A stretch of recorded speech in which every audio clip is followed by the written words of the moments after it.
जो हम लोग पढ़ेंगे बेटे वो है this is characteristics of the charge, some common characteristics of the charge. Characteristics बोलिए प्रॉपर्टी, वो क्या है? तो देखिए जी,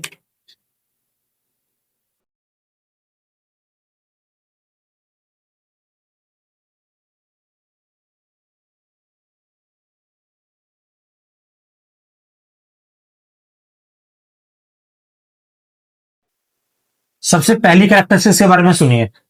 सबसे पहली कैरेक्टरिस्टिक्स है बेटे कि जो चार्ज होते हैं, there are two type of the charges. Charge हमेशा दो तरह के होते हैं, एक चार्ज होता है पॉजिटिव और एक चार्ज होता है नेगेटिव। दूसरी बात, जो लाइक चार्ज होते हैं वो हमेशा एक दूसरे को रिपेल करते हैं और अनलाइक चार्ज क्या करते हैं, एक दूसरे को अट्रैक्ट करते हैं।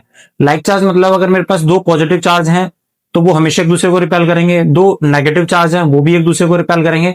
लेकिन मेरे पास कोई अपोजिट चार्ज है, एक पॉजिटिव चार्ज है और एक नेगेटिव चार्ज है, वो हमेशा एक दूसरे को क्या करेंगे, अट्रैक्ट। और जिस फिनोमिना से अट्रैक्ट करेंगे this is called electric field. वो मैं आपको बाद में बताऊंगा जब हम इलेक्ट्रिक फील्ड लाइंस के बारे में पढ़ेंगे। तो इलेक्ट्रिक फील्ड की हेल्प से हम ये देखेंगे कि दो पॉजिटिव चार्ज या दो नेगेटिव चार्ज एक दूसरे को रिपेल करेंगे, लेकिन एक पॉजिटिव एक नेगेटिव को क्या करेगा, अपनी तरफ अट्रैक्ट करेगा।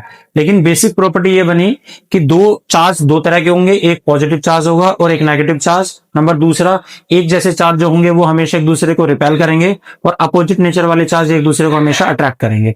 नंबर तीसरी कैरेक्टरिस्टिक्स ये जो आप लोगों को याद करनी है कि नेचर में किसी भी बॉडी के पास अगर चार्ज है तो हम बोलेंगे उस बॉडी में इलेक्ट्रिफिकेशन है। क्या है? तो कैरिंग ए चार्ज, अगर कोई बॉडी चार्ज कैरी कर रही है, the terms to be use this is an electrification. तो कोई बॉडी चाहे पॉजिटिव चार्ज गेन करे चाहे नेगेटिव चार्ज हो उसके पास, अगर उसके पास चार्ज है तो हम बोलेंगे इस बॉडी में इलेक्ट्रिफिकेशन है। तो electrification is basically what, carrying a charge of the body. कोई बॉडी चार्ज कैरी कर रही है तो दिस इज कॉल्ड इलेक्ट्रिफिकेशन। अगली और अहम बात कि हमेशा इस बात को ध्यान रखना है कि चार्ज बॉडी जो होती है, we have the charge body, और चार्ज बॉडी के पास एक कैरेक्टरिस्टिक्स ये भी होती है कि वो दूसरी न्यूट्रल बॉडी को भी क्या कर सकती है, अपनी तरफ अट्रैक्ट कर सकती है। कोई भी एक चार्ज बॉडी एक अनचार्ज बॉडी को भी क्या कर सकती है, अपनी तरफ अट्रैक्ट कर सकती है। और ये हम लोगों ने बड़ी छोटी क्लासेस में देखा भी है। जब हम क्या करते थे कि ड्राई हेयर के साथ स्केल को रब करते थे तो हम ये देखते थे कि इस जो स्केल है उसके ऊपर चार्ज डेवलप हो जाता है। लेकिन जो हमारे कागज के छोटे छोटे बिट्स पड़े होते थे, टुकड़े पड़े होते थे, या थर्माकोल के छोटे छोटे बाउट्स पड़े होते थे, जब हम स्केल को रब करते हैं उन छोटे छोटे कागज के टुकड़ों के पास लेके जाते हैं तो हम देखते हैं कि ये स्केल वो जो कागज के टुकड़े जिनके पास का नेट चार्ज कितना है, 0 है, उन्हें क्या करता है, अपनी तरफ अट्रैक्ट कर लेता है। तो इसका मतलब ये हुआ कि जो चार्ज बॉडी होती है बेटे उसके पास एक कैरेक्टरिस्टिक्स ये भी होती है कि वो अनचार्ज मटेरियल को अनचार्ज बॉडी को भी अपनी तरफ अट्रैक्ट कर सकती है। और जिस फिनोमिना से अट्रैक्ट करती है वो आज हम पढ़ेंगे, दिस इज कॉल्ड क्या, इलेक्ट्रोस्टैटिक इंडक्शन। इलेक्ट्रोस्टैटिक इंडक्शन के फिनोमिना से एक चार्ज बॉडी एक अनचार्ज बॉडी को भी अपनी तरफ अट्रैक्ट कर सकती है। तो एक बात तो समझ में आई कि जो चार्ज बॉडी होती है वो दो काम कर सकती है। पहला तो वो अपोजिट चार्ज को भी अपनी तरफ अट्रैक्ट कर सकती है और एक न्यूट्रल बॉडी को भी अपनी तरफ अट्रैक्ट कर सकती है। तो हम ये देखकर नहीं बता सकते, एक अट्रैक्शन को खाली देखकर हम ये नहीं बता सकते कि किसी बॉडी पे चार्ज है या नहीं है। अगर मेरे पास ये एक बॉडी है और ये बॉडी को मैं एक बॉडी के पास लेकर जाता हूं तो मैं देखता हूं ये से अपनी तरफ अट्रैक्ट कर लेता है, तो क्या मैं श्योर हूं कि इस बॉडी पे चार्ज है? नहीं, क्योंकि अट्रैक्शन तो अनचार्ज बॉडी के बीच में भी होता है और यस न्यूट्रल बॉडी के बीच में भी होता है। अनचार्ज बॉडी के बीच में या न्यूट्रल बॉडी के बीच में भी होता है और अपोजिट चार्ज बॉडी के बीच में भी होता है। लेकिन मुझे एक चीज से बिल्कुल कंफर्मेशन मिलती है कि बॉडी पे चार्ज है या नहीं, अगर मैं इस वाली बॉडी को इस वाली बॉडी के नजदीक लेके जाता हूं और ये से रिपेल कर देता है, क्या कर देता है, रिपेल, तो क्या मैं बता सकता हूं इस बॉडी पे चार्ज है? यस, क्योंकि रिपल्शन सिर्फ चार्ज बॉडी के बीच में होता है जो एक जैसे नेचर वाली होती हैं। लेकिन अट्रैक्शन तो अपोजिट चार्ज बॉडी के बीच में भी होता है बेटे और न्यूट्रल चार्ज बॉडी के बीच में, न्यूट्रल बॉडी के बीच में भी होता है। तो इसका मतलब ये हुआ, नेक्स्ट कैरेक्टरिस्टिक्स ये थी कि जो रिपल्शन होता है, repulsion is the true test for electrification. Nature में रिपल्शन एक ऐसा मेथड है जो हमें एक्चुअली ये बता देता है कि किसी बॉडी पे चार्ज है या नहीं है। जैसे कि ये मेरे पास फिर से एक ये बॉडी थी, इस बॉडी को मैं, ये वाली चार्ज बॉडी है, इस वाली बॉडी को मैं इस वाली बॉडी के नजदीक लेके गया और मुझे पता लगाना है कि ये बॉडी चार्ज है या नहीं है। तो जैसे मैं इसके पास लेके जाता हूं तो मैं देखता हूं ये अपनी तरफ अट्रैक्ट कर लेता है।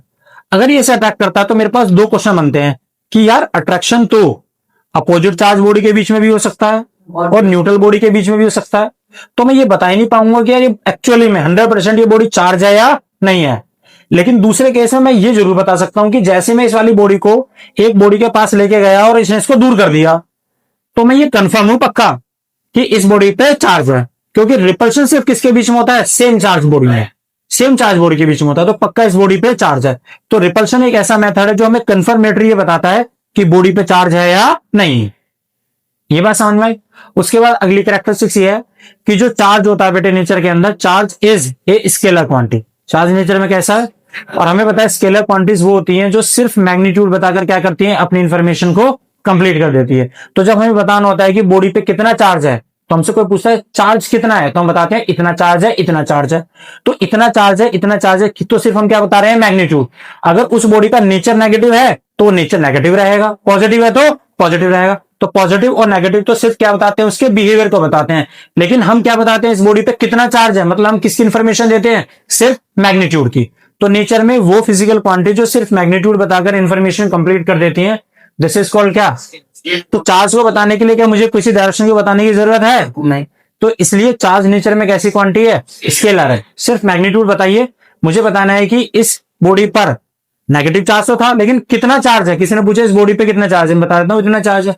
सिर्फ मैंने बताया, मैग्नीट्यूड बताया, मेरा इंफॉर्मेशन कंप्लीट। तो सिर्फ मैग्नीट्यूड बताकर जो कि हम इंफॉर्मेशन कंप्लीट कर रहे हैं, that is why we call this is a scalar quantity.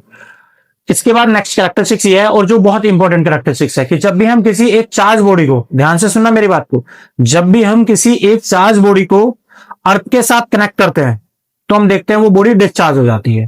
क्या हो जाती है, तो when a charge body is connected to earth it became discharge. वो मैं आपको भी करके दिखाता हूं। तो हमने छोटी छोटी जो कैरेक्टरिस्टिक्स बनाई है, एक बार मैं लिख देता हूं। सबसे पहली कैरेक्टरिस्टिक्स है, चार्ज कितने टाइप के होते हैं, चार्जेस दो टाइप के होंगे, एक पॉजिटिव चार्ज होगा और एक नेगेटिव। नंबर दूसरे सेकंड की बात करूं, नंबर सेकंड, तो लाइक चार्ज क्या करेंगे बेटे, रिपेल करेंगे, और अनलाइक चार्ज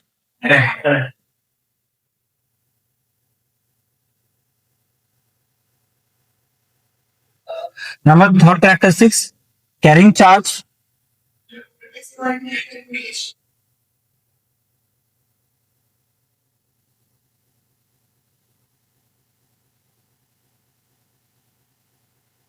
नंबर फोर्थ, जो चार्ज बॉडी होती है,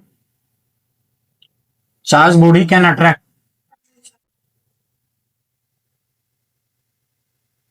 किसे, अनचार्ज।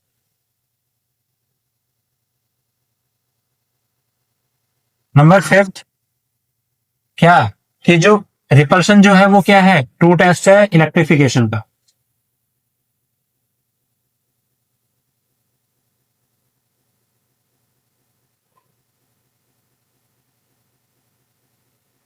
नंबर सिक्स, चार्ज कैसी क्वांटिटी है, स्केलर।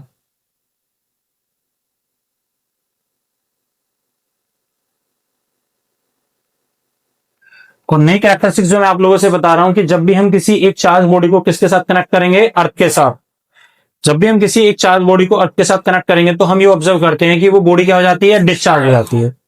तो नंबर सेवन की बात करूं, if a charge body is connected to earth it became discharge. अब जरा देखो कैसे होता है ऐसे। जैसे कि सपोज टू बी मेरे पास ये एक बॉडी है, this is suppose to be ये बॉडी, और ये बॉडी कैसी है, चार्ज बॉडी है। ध्यान से देखना,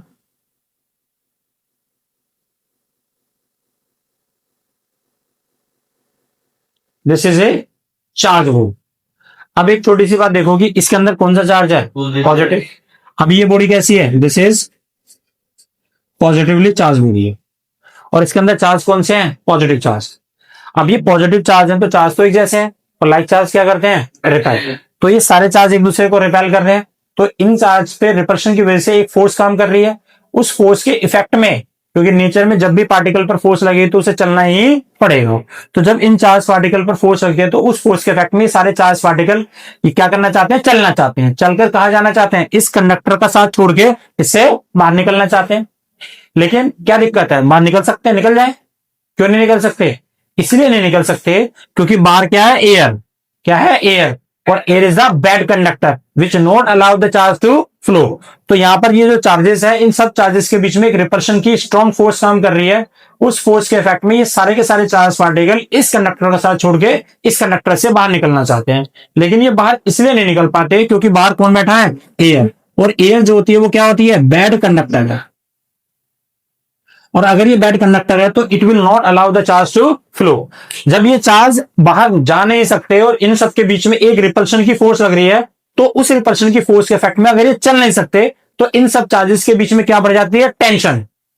क्या बढ़ जाती है, टेंशन। तो आज के बाद फिजिक्स में एक शब्द याद रखना है कि अगर पार्टिकल्स के बीच में, अगर चार्ज पार्टिकल के बीच में क्या बढ़ रही है, टेंशन। रिपल्शन बढ़ने से क्या बढ़ रही है, टेंशन। तो टेंशन बढ़ने से फिजिक्स की एक क्वांटिटी बढ़ रही है, दिस इज कॉल्ड क्या, पोटेंशियल। तो मैं इन दोनों का एक रिलेशन आप लोगों को बता रहा हूं क्योंकि हमें बैक टू बैक हर बार ये शब्द यूज करने पड़ेंगे कि नेचर में अगर रिपल्शन की फोर्स बढ़ेगी, रिपल्शन की फोर्स बढ़ेगी तो नेचर में क्या बढ़ेगा, क्योंकि रिपल्शन की फोर्स बढ़ रही है और चार्ज कहीं चल नहीं सकते, तो अंडर टेंशन उन्हें क्या रहना पड़ेगा, हमेशा अंडर टेंशन रहना पड़ेगा। और टेंशन रहने से क्या बढ़ जाएगा, पोटेंशियल।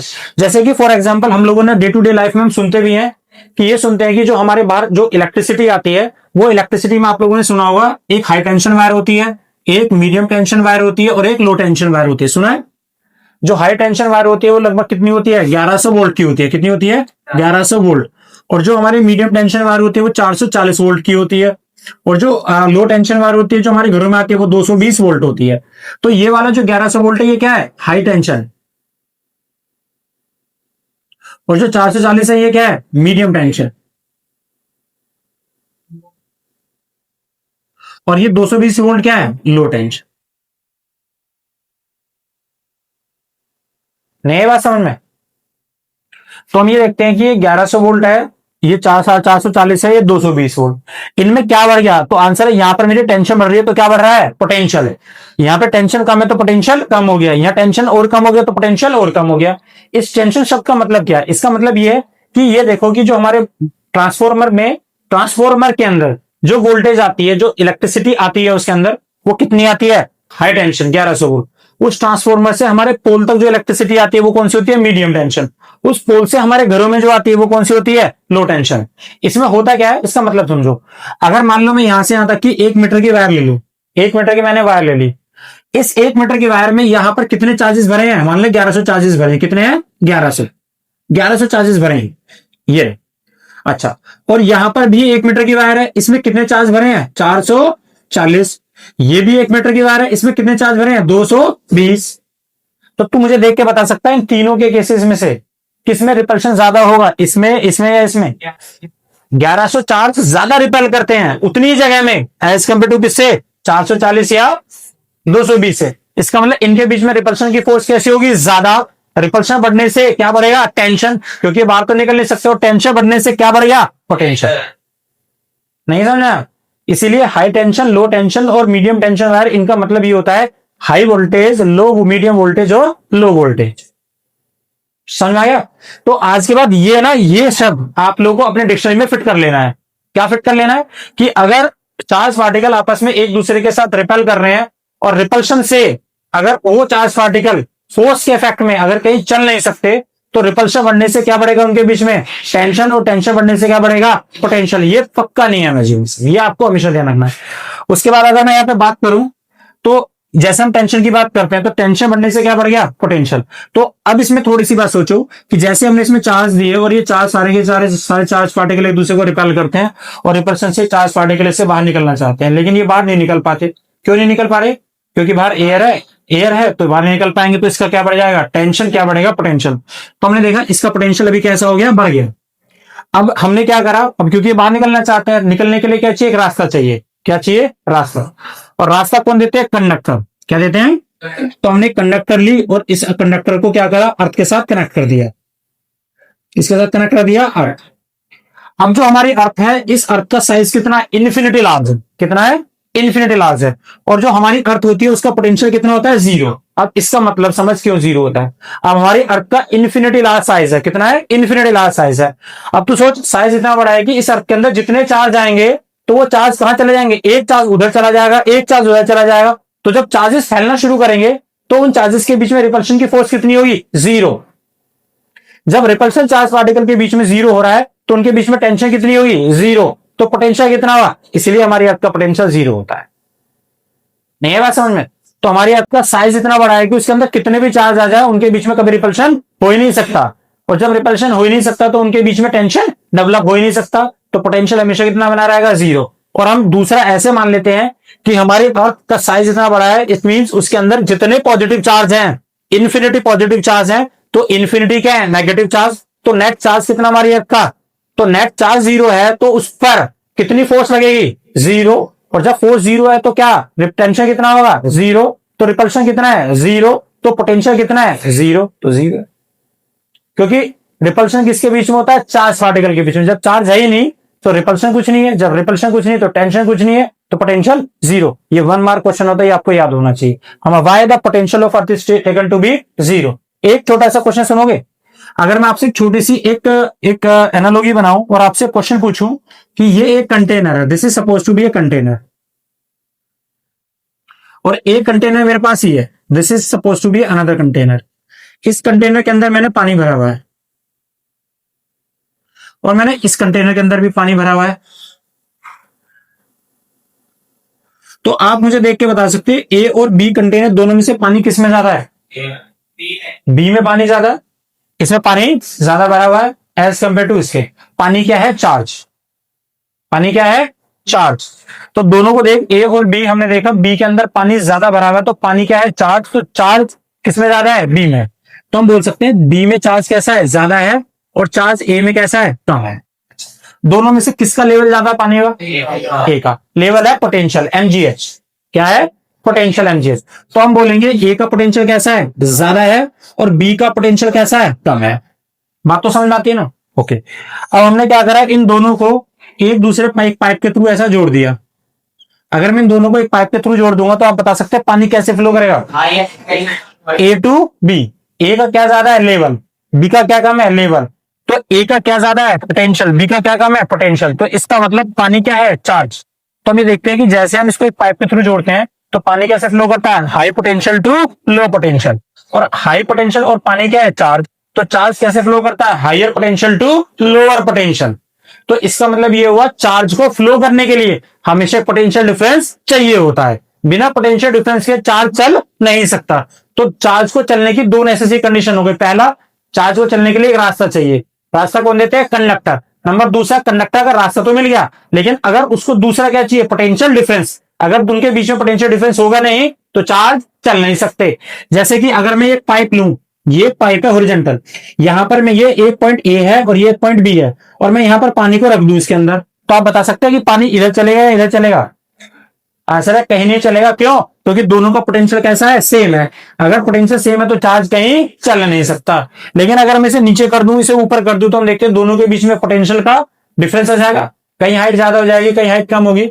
तो हमेशा पानी, चार्ज कैसे फ्लो करेगा, higher potential to lower potential. ये मंत्र बना के हमेशा याद कर लो, it is the most important. Charge के फ्लो की डायरेक्शन हमेशा higher potential to lower potential होगी। इसी को सोचो कि अगर मैं इस कंटेनर को यहां तक भर देता, जबकि इसमें क्या है, चार्ज कम है, इसमें चार्ज ज्यादा है, लेकिन पोटेंशियल ज्यादा है, पोटेंशियल कम। क्यों, क्योंकि अगर मैं इसमें 100 चार्ज भर दूं, इसमें भी 100 चार्ज भर दूं, तो ज्यादा टेंशन किसमें होगी, इसमें होगी।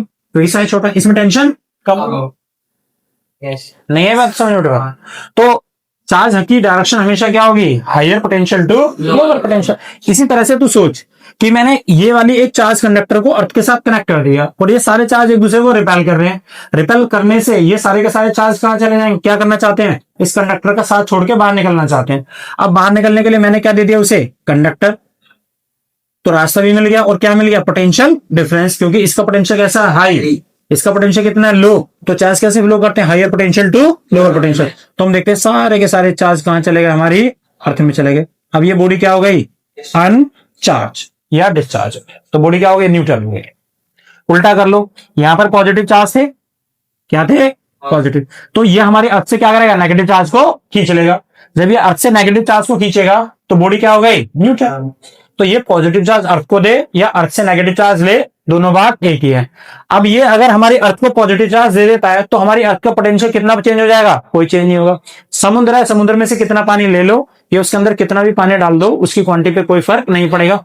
चार्ज डालते जाओ, इतना साइज बढ़ाए कि सारे चार्ज फैलते चले जाएंगे और कभी उनके बीच में रिपल्शन होगा नहीं। जब तक रिपल्शन होगा नहीं, टेंशन बढ़ेगी नहीं, पोटेंशियल बढ़ेगा नहीं, हमेशा जीरो ही बना है।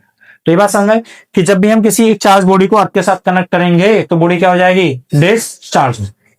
उसके बाद अगली कैरेक्टरिस्टिक्स देखिए, अगली अहम कैरेक्टरिस्टिक्स है और बड़े छोटे से शब्दों में।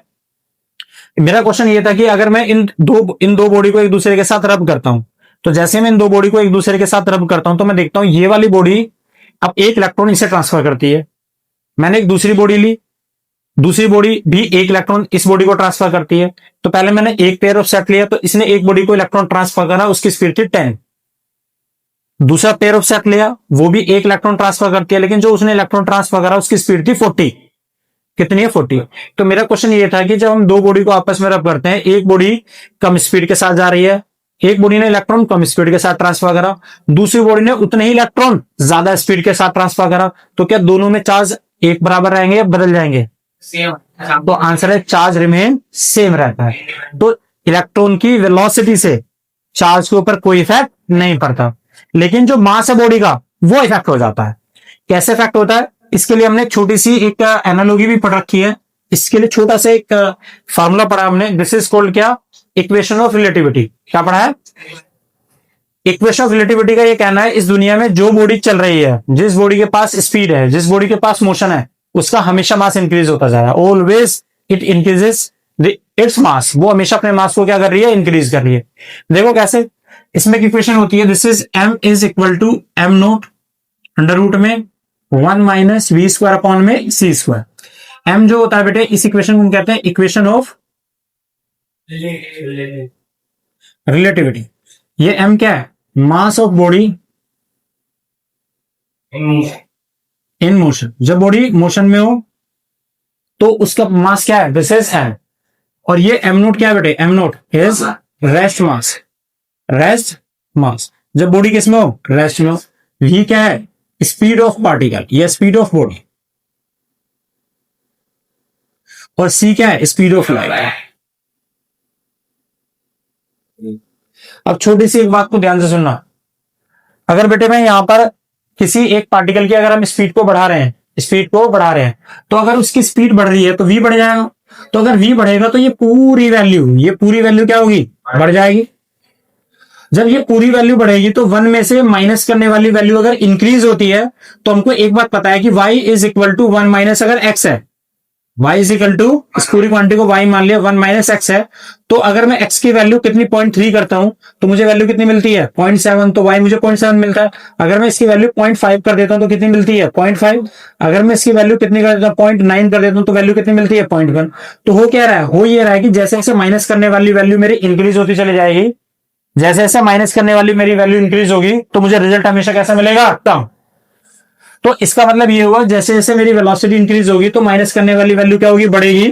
और माइनस करने वाली वैल्यू बढ़ेगी तो मेरा ये पूरा डिनोमिनेटर की वैल्यू क्या होगी? कम हो जाएगी। अगर मेरा पूरा डिनोमिनेटर कम हो गया तो मास क्या हो गया? बढ़ गया, क्योंकि ये इनवर्सली प्रोपोर्शनल है। तो अभी तो बात करा कि जैसे जैसे नेचर के अंदर कोई भी बॉडी मूव करती चली जाएगी तो मोशन के साथ साथ क्या होगा? उस बॉडी का मास इंक्रीज हो जाएगा। क्या चार्ज इंक्रीज हुआ? नहीं। तो चार्ज पे कोई फर्क नहीं पड़ता, लेकिन बॉडी का मास इंक्रीज हो गई होगा। लेकिन हमें डे टू डे लाइफ में ये थोड़ा अजीब इसलिए नहीं लग पाता। डे टू डे लाइफ में जब हम चलते हैं तो हमारा मास बढ़ रहा है, लेकिन हमें अजीब इसलिए नहीं लग पाता, हम इसे फील इसलिए नहीं कर पाते क्योंकि वी स्क्वायर अपॉन में जब सी स्क्वायर की हम कैलकुलेशन करते हैं तो वी हमारी स्पीड ज्यादा से ज्यादा कितनी होती है? 20 metre, 30 metre, 50 metre, 100 metre, 200 metre, 300 metre. तो अगर हम 300 मीटर भी यहां रखते हैं तो 300 इंटू 300 रखेंगे और हमारी स्पीड ऑफ लाइट कितनी होती है? 3 इंटू 10 की पावर 8 का होल स्क्वायर। तो जब इतनी बड़ी वैल्यू से इतनी छोटी सी वैल्यू को हम डिवाइड करेंगे तो चेंज कितना आएगा? ना के बराबर, नेग्लिजिबल।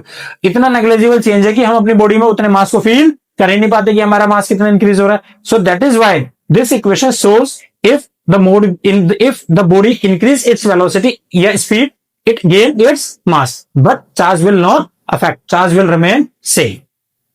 नहीं है बात समझ में? तो इसका मतलब ये हुआ कि स्पीड जो है, नेक्स्ट कैरेक्टरिस्टिक्स में लिखूं अगर मैं, characteristics number 8, speed of an electron don't affect the charge. ये क्लियर हो गया। उसके बाद चार्ज की हम क्या पढ़ते हैं, कुछ कॉमन कैरेक्टरिस्टिक्स पढ़ दी, कॉमन कैरेक्टरिस्टिक्स पढ़ी ना अभी हमने। अब चार्ज की हमें बेसिक कैरेक्टरिस्टिक्स पढ़नी है।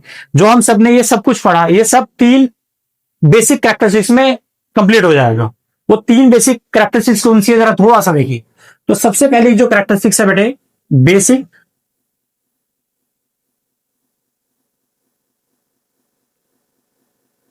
Characteristics of charge.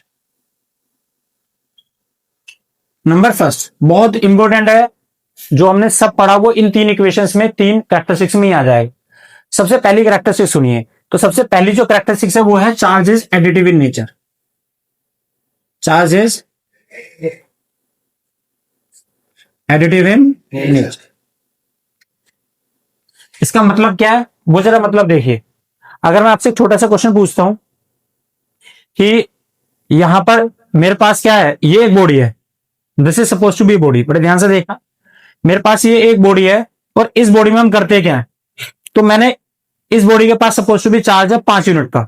कितना चार्ज है इस बॉडी पे, चार्ज 5 यूनिट का चार्ज है। तो हम देखते हैं कि 5 यूनिट की चार्ज बॉडी एक कागज को 5 सेंटीमीटर से अपनी तरफ खींच लेती है।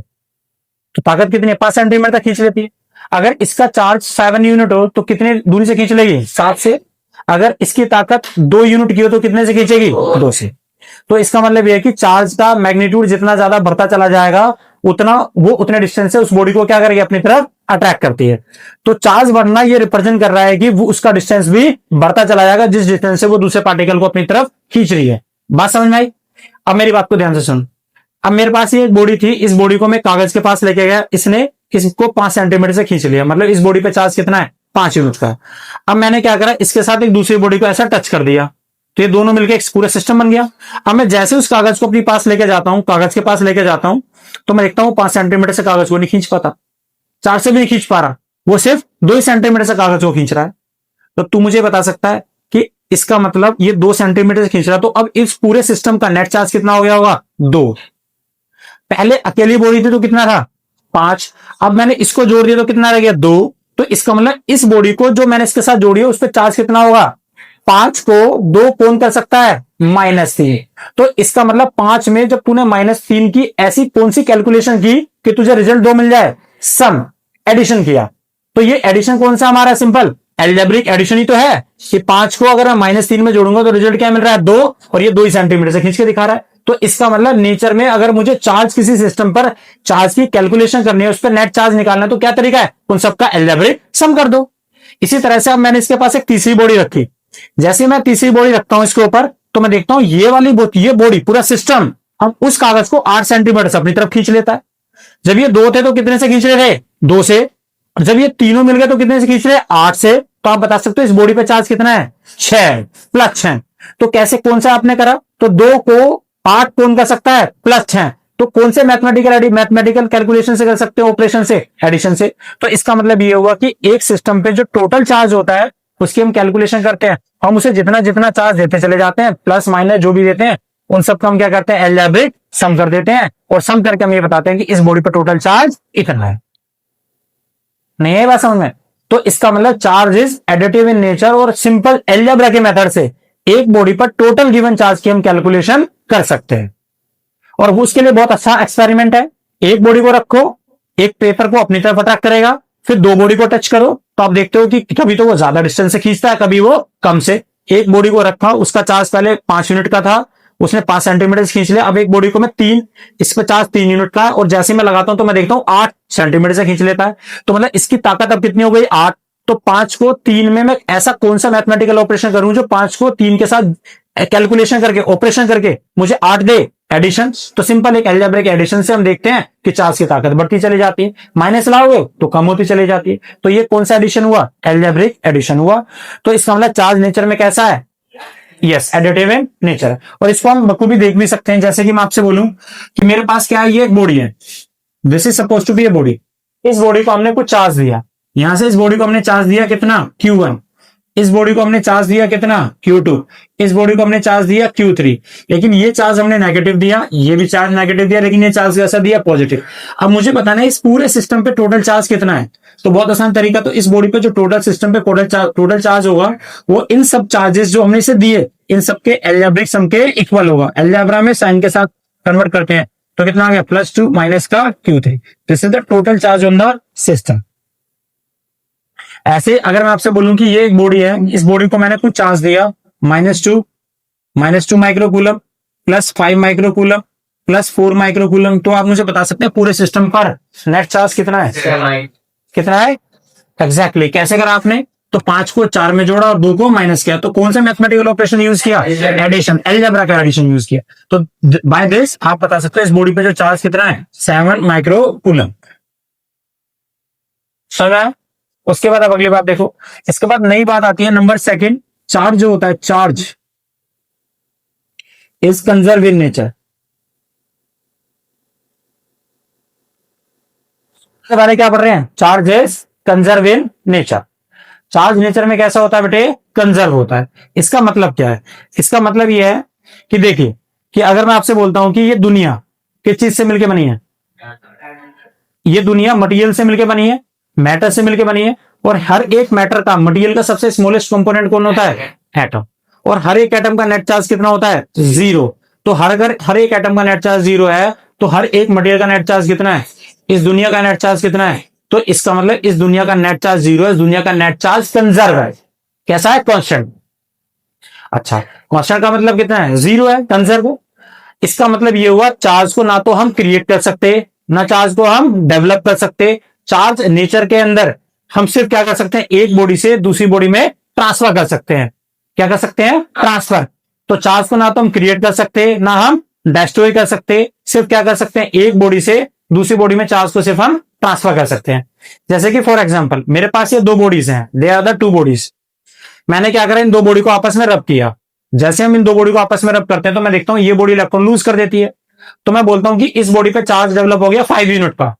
तो मैं बोलता हूं कि देखो मैंने इस बॉडी पे 5 यूनिट का चार्ज डेवलप कर दिया। तो पहले दुनिया का चार्ज 0 था, अब मैंने उसका चार्ज बढ़ा के कितना कर दिया? 5। तो क्या मैं सही बोल रहा हूं? नहीं, क्योंकि हम ये बोलते हैं कि अगर इस बॉडी पे अगर +5 चार्ज आया है तो पक्का दुनिया में कोई ऐसी दूसरी बॉडी होगी जिसपे -5 आया होगा। तो हम देखते हैं इस वाली बॉडी में -5 है, तो नेट चार्ज अभी भी कितना है? 0। तो इसका मतलब इस दुनिया का जो नेट चार्ज है वो हमेशा कंजर्व रहेगा, उसकी क्वांटिटी सीमित है। कितनी है? 0। अगर कहीं पॉजिटिव चार्ज बढ़ रहा है तो उतना ही कहीं ना कहीं नेगेटिव चार्ज भी बढ़ रहा होगा। तो हम देखते हैं कि हमने एक बॉडी को लिया और हमने बोला इस बॉडी पे 50 यूनिट का चार्ज है, 50 यूनिट का चार्ज है। तो हम देखते हैं कि एक सिंगल बॉडी पे अगर 50 यूनिट का चार्ज है तो हमारे पास वहां पे 20 बॉडी रखी है। तो उन 20 बॉडी पे पक्का इन सब सारी बॉडी पे मिला के जो टोटल चार्ज होगा वो कितना होगा? -50 पक्का होगा। इसीलिए यूनिवर्स का नेट चार्ज कैसा रहेगा? Remain conserve. कंजर्व 0 बोलो या कंजर्व बोलो, रिमेन कंजर्व रहेगा। ये बात समझ में आती है? तो इसका मतलब ये हुआ कि चार्ज नेचर में कैसा रहेगा? Remain conserve. और इससे एक रिजल्ट सामने और आया हम लोगों के, इससे एक बात और हमें समझ में आती है कि इस दुनिया में कोई भी एक सिंगल बॉडी या आइसोलेटेड बॉडी, सिंगल बॉडी बोलो या आइसोलेटेड बॉडी, अपने आप कभी भी कोई चार्ज डेवलप नहीं कर सकती। क्या किसी एक बॉडी पर अपने आप चार्ज आ सकता है? नहीं भाई, उसको आने के लिए क्या चाहिए? एक पेयर ऑफ सेट चाहिए।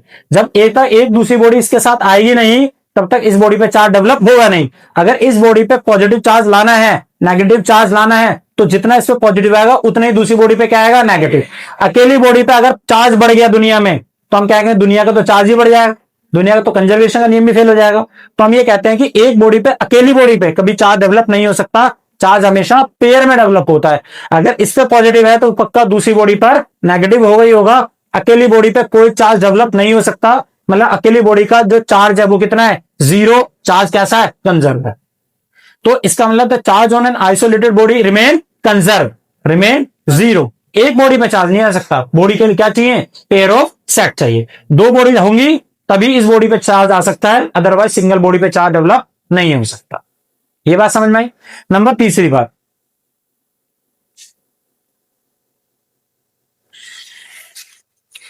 तीसरी बात क्या है? तीसरी बात ये बेटे, जो चार्ज होता है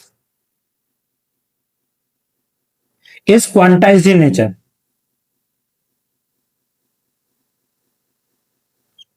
ये हम क्या बोल सकते हैं? Charge is discrete in nature. ये समझिए इसका अपनी एक इंपॉर्टेंस। तो चार्ज की दो कैरेक्टरिस्टिक्स है। तीसरी कैरेक्टरिस्टिक्स ये है कि charge is quantized in nature. Charge is quantized in nature, इसका मतलब ये होता है कि इस दुनिया में जो चार्ज बना हुआ है ना, वो चार्ज की अपनी एक सेट वैल्यू है। नेचर ने अपने चार्ज ऑलरेडी बना रखे हैं, उसने अपने चार्ज बना रखे हैं, और अगर मुझे कोई चार्ज को यूज करना है तो उन्हीं चार्ज में से मैं चार्ज को यूज कर सकता हूं। अपनी मर्जी से कोई भी चार्ज में क्रिएट नहीं कर सकता कि मैं चाहूं कि मेरे पास चार्ज इतना आ जाए, इतना आ जाए, इतना आ जाए, नहीं हो सकता। नेचर के अंदर जो बने बनाए चार्जेस हैं, उन्हीं चार्जेस को हम क्या कर सकते हैं, यूज कर सकते हैं। मतलब अपनी इच्छा अनुसार आर्बिट्रेरी हम कोई भी चार्ज इस नेचर से ले नहीं सकते। इसका एक एग्जांपल सुनिए। जैसे कि मैं फॉर एग्जांपल आपको बताता हूं कि जैसे कि मेरे पास दो बॉडीज हैं। अगर मेरे पास ये दो बॉडीज है, मैंने इन दोनों को रब करा तो इस बॉडी ने एक इलेक्ट्रॉन लूज किया। अगर इस बॉडी ने एक इलेक्ट्रॉन लूज किया तो इस बॉडी पर जो चार्ज आएगा नेगेटिव, वो किसके बराबर आएगा, एक इलेक्ट्रॉन के बराबर का आएगा। तो हम ये बोलता हूं इस बॉडी ने इलेक्ट्रॉन लूज करा तो इस बॉडी पे पॉजिटिव चार्ज आएगा, लेकिन किसके बराबर, एक इलेक्ट्रॉन के बराबर आएगा। तो एक बात सोचो, थोड़ा सा समझने की कोशिश करो कि एक बॉडी ने अगर एक इलेक्ट्रॉन लूज किया है, तो एक इलेक्ट्रॉन लूज किया है तो उस बॉडी पे चार्ज कैसा आएगा, पॉजिटिव। कैसा आएगा, पॉजिटिव। जिस बॉडी ने इलेक्ट्रॉन लिया उस पर कैसा चार्ज आएगा, नेगेटिव। लेकिन अगर एक बॉडी ने एक इलेक्ट्रॉन ट्रांसफर किया है, कितना इलेक्ट्रॉन ट्रांसफर किया है, एक, तो उस बॉडी पे चार्ज भी कितना आएगा, एक इलेक्ट्रॉन के बराबर। एक पे पॉजिटिव आएगा, दूसरे पे नेगेटिव, लेकिन आएगा कितना, प्लस माइनस 1.6 इंटू 10⁻⁻19 कूलम। अगर एक बॉडी दो इलेक्ट्रॉन ट्रांसफर करेगी तो कितना आ गया, 2e। अरे, और 2e आ गया तो कितना आ गया, 3.2 इंटू 10⁻⁻19 कूलम।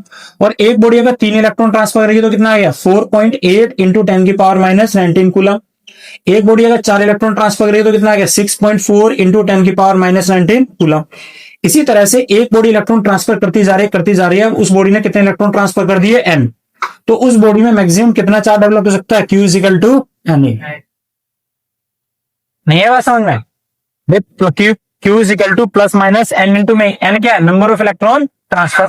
तो जितने इलेक्ट्रॉन ट्रांसफर करेंगे, अगर मैं उस इलेक्ट्रॉन को एक इलेक्ट्रॉन के चार्ज से मल्टीप्लाई कर दूंगा तो मुझे क्या मिल जाएगा, total charge on the body. इसका मतलब ये हुआ कि नेचर में हम सबसे मिनिमम कितना चार्ज डेवलप कर सकते हैं एक बॉडी पे, इतना। क्या उससे भी कम चार्ज डेवलप हो सकता है, क्यों नहीं हो सकता, क्योंकि एक इलेक्ट्रॉन से कम तो इलेक्ट्रॉन ट्रांसफर ही नहीं हो सकता। क्या इलेक्ट्रॉन फ्रैक्शन में भी ट्रांसफर हो जाएगा, क्या आधा पौना हो सकता है इलेक्ट्रॉन ट्रांसफर, नहीं हो सकता। तो कम से कम एक इलेक्ट्रॉन ट्रांसफर होगा, तो एक इलेक्ट्रॉन कम से कम ट्रांसफर होने से एक बॉडी पे मिनिमम कितना चार्ज डेवलप हो सकता है, 1.6 इंटू 10⁻⁻9। तो ये सबसे बेसिक चार्ज है जो किसी भी बॉडी पर डेवलप होगा।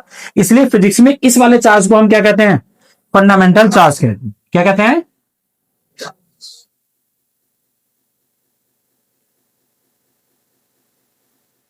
Fundamental charge. तो फंडामेंटल चार्ज कितना होता है हमारा, 1.6 इंटू 10⁻⁻19 कूलम। तो मुझे एक छोटी सी बात बताइए कि अगर मैं नेचर के अंदर अगर एक इलेक्ट्रॉन ट्रांसफर होगा तो चार्ज कितना बनेगा, इतना। दो ट्रांसफर होगा तो इतना, तीन होगा तो इतना, चार होगा तो इतना, n होगा तो इतना ही तो बनेगा, चार्ज डेवलप होगा। तो अगर मेरी इच्छा है कि मैं चाहता हूं कि मुझे एक बॉडी पे चार्ज कितना चाहिए, 2 इंटू 10⁻⁻19 कूलम चाहिए, तो क्या मैं किसी एक बॉडी पे इतना चार्ज डेवलप कर सकता हूं, नहीं। क्योंकि खाली 1.6 के बाद डायरेक्ट कितना बनेगा, 3.2। तो क्या 2 इंटू 10⁻⁻19 कूलम बन जाएगा, नहीं। तो क्या चार्ज मेरी इच्छा से बन जाएंगे, तो चार्ज आर्बिट्रेरी नहीं बनते। जो नेचर ने चार्ज बना रखे हैं, जो उसकी अपनी एक सेट वैल्यू है। सेट वैल्यू क्या है, इसके बाद ये आएगा, इसके बाद ये आएगा, इतने करोगे तो इतना करोगे, इतना आएगा, उतने करोगे तो इतना आएगा। तो इन्हीं वैल्यू में से हम किसी भी चार्ज को यूज कर सकते हैं। लेकिन आर्बिट्रेरी अपनी इच्छा से कोई भी चार्ज को हम किसी एक बॉडी पे चाहे कि इतना चार्ज डेवलप हो जाए, नहीं हो सकता। बात समझ आई। तो इसका मतलब चार्ज नेचर में कैसा, क्वांटाइज्ड है। क्वांटाइज्ड का मतलब क्या है कि चार्ज की एक फिक्स वैल्यू है, सेट वैल्यू है। और ये चार्ज होता है कितना एक बॉडी पे, तो आंसर है 1 2 3 4 5। n क्या है, नंबर ऑफ इंटीजर्स। एक इलेक्ट्रॉन, 2 3 4 5। नंबर ऑफ इलेक्ट्रॉन मतलब जो इंटीजर्स में इलेक्ट्रॉन ट्रांसफर होते हैं। क्या इलेक्ट्रॉन फ्रैक्शन में भी ट्रांसफर हो सकते हैं, नहीं। तो ये जो सारे के सारे ये क्या है, इंटीजर्स हैं। तो हम बोलते हैं किसी भी एक बॉडी पे जो चार्ज डेवलप होता है वो किसके इक्वल होता है, the charge transfer on the body, charge develop on the body is equal to integral multiple. ये इंटीग्रल तो इंटीजर्स ही तो है, इंटीग्रल और मल्टीपल किससे कर रहे हैं, integral multiple of fundamental charge transfer from one body to another body. तो एक बॉडी से दूसरी बॉडी में जितने फंडामेंटल चार्ज ट्रांसफर होते चले जाएंगे, लेकिन किसमें, इंटीजर्स में, 1 2 3 4, उतने किसी एक बॉडी पर मैक्सिमम चार्ज को ट्रांसफर कर सकते हैं, डेवलप कर सकते हैं। लेकिन अपनी इच्छा से कोई भी चार्ज डेवलप नहीं कर सकते। तू सोच, अगर मैं कितना चार्ज चाहता हूं 2 इंटू 10⁻⁻19 कूलम, तो मुझे कितने इलेक्ट्रॉन ट्रांसफर करने पड़ेंगे। तो यहाँ पे formula Q equal to N होता है। तो मेरा चार्ज मुझे कितना डेवलप करना है, इतना। तो उसके लिए मुझे इलेक्ट्रॉन ट्रांसफर करने पड़ेगा, तो मुझे फार्मूला लगाना पड़ेगा यानी। तो जब मैं इलेक्ट्रॉन का चार्ज हमारे पास कितना होता है, तो हमें पता है इलेक्ट्रॉन का चार्ज होता है 1.6 इंटू 10⁻⁻19 कूलम। तो 19 से 19 कट गया, इस 1.6 को n2 से डिवाइड करो, तो 2 अपॉन में 1.6 को करेंगे तो 2.2 आता है। तो क्या हम 2.2 इलेक्ट्रॉन ट्रांसफर 1.2 इलेक्ट्रॉन, तो क्या हम 1.2 इलेक्ट्रॉन ट्रांसफर कर सकते हैं? नहीं। जब हम इलेक्ट्रॉन 1.2 फ्रैक्शन में ट्रांसफर कर ही नहीं सकते, तो वो चार्ज जो मेरी इच्छा से मुझे चाहिए मुझे कभी मिल नहीं सकता। तो इसलिए चार्ज हमेशा क्या होता है, क्वांटाइज होता है। चार्ज हमेशा कैसा होता है नेचर में, डिस्क्रिएट। अपनी तरफ से हम कोई भी चार्ज क्रिएट नहीं कर सकते। नेचर में जो बना बनाया चार्ज है उसी बने बनाए चार्ज को हम यूज कर सकते हैं। फॉर एग्जांपल, जैसे कि मैंने आपसे कहा कि क्या आपके पास 40 रुपए का नोट है? क्या आपके पास 40 रुपए का नोट है? तो आपके पास 40 रुपए का नोट नहीं हो सकता, 40 रुपए हो सकते हैं। वो भी 40 रुपए इसलिए हो सकते हैं क्योंकि नेचर में 40 रुपए आप बना सकते हो। कि आपके पास 1 रुपए का नोट होता है, 2 का हो सकता है, 5 का हो सकता है, 10 का हो सकता है, 20 का हो सकता है, 50 का हो सकता है, 100 का हो सकता है, 100 हो सकते हैं। तो इसलिए आपके पास 20 का भी नोट है तो आप उनको एडिशन करके आप 40 ले सकते हो, लेकिन 40 का नोट नहीं ले सकते। अब मेरे पास मिनिमम चार्ज कितना होता है, 1.6 और 3.2। अगर नेचर के अंदर आपके पास सिर्फ नोट, बात समझाएंगे ना, कितना है बेटे, 1.6 इंटू 10⁻⁻, और नेचर में दूसरा चार्ज इतना, तो मैं कभी इन दोनों के बीच के चार्ज को ले नहीं सकता। एग्जैक्टली इसी तरह से जैसे कि मेरे पास कभी 40 रुपए का नोट नहीं हो सकता क्योंकि अवेलेबल ही नहीं है। अवेलेबल होता तो हम इसको यूज भी कर लेते, तो उसकी भी अपनी एक सेट वैल्यू है। ये इसका मतलब होता है जैसे चार्जेस क्वांटाइज्ड इन नेचर।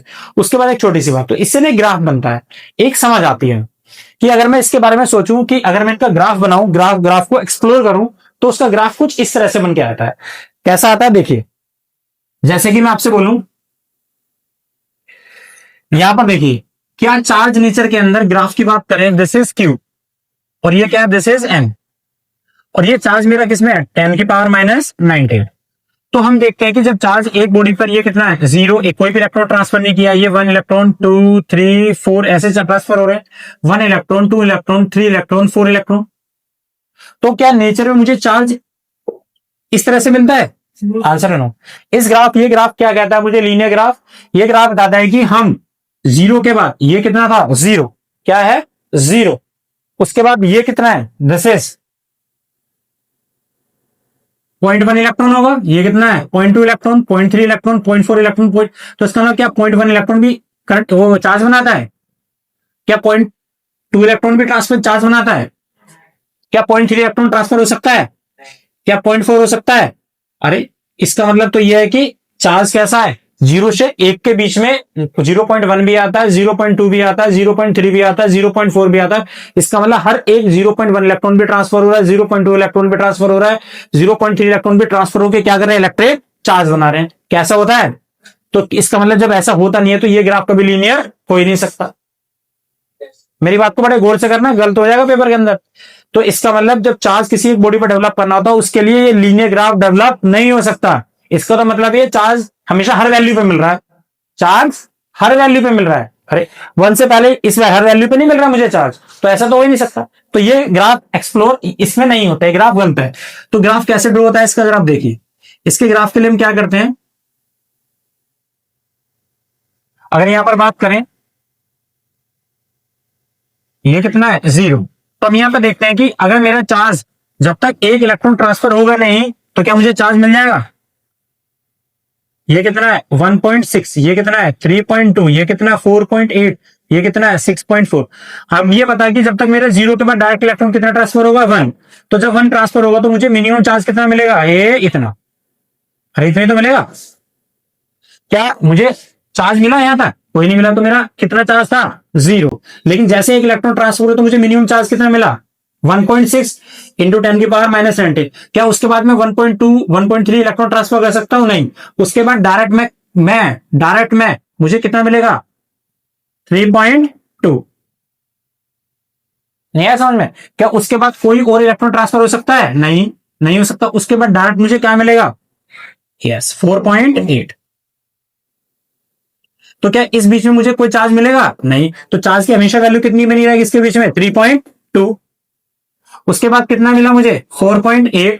फिर उसके बाद 4.8 के बाद कोई इलेक्ट्रॉन ट्रांसफर हो सकता है, कोई नहीं। तो हमेशा चार्ज कितना बना रहेगा, 4.8 इंटू 10⁻⁻19। उसके बाद अगर उसने 4 इलेक्ट्रॉन ट्रांसफर कर दिए तो मुझे कितना मिलेगा 6.4। तो इसका मतलब चार्ज हमेशा किस तरह से इंक्रीज होता है, स्टेप वाइज। अरे कैसे इंक्रीज हो रहा है, स्टेप वाइज ही तो इंक्रीज होता जाएगा।